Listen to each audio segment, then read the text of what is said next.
Bloomberg Audio Studios. Podcasts, radio, news.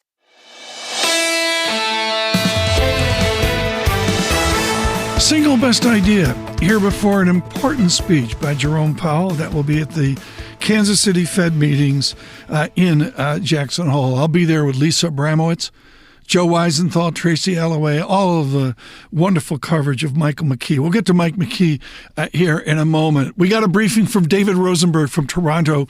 Rosenberg still looking for some form of disinflationary vector, and all of it wrapped around an American economy on stall speed.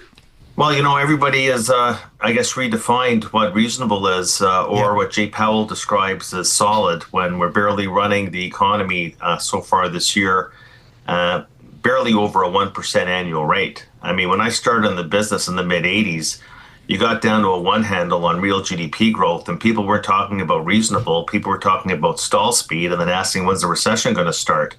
So the economy, I think, is sputtering. It's uneven.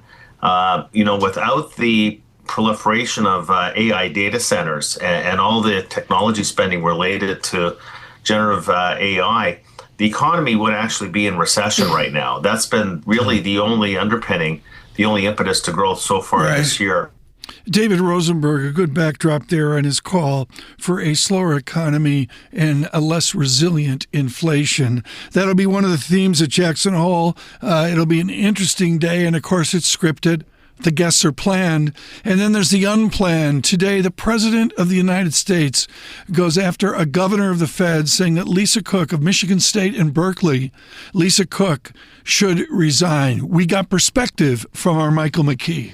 Well, you have to figure that in this case, what he's looking for is to get a resignation so he would have another seat to fill. Cook by herself isn't going to make any difference in terms of whether the Fed lowers interest rates.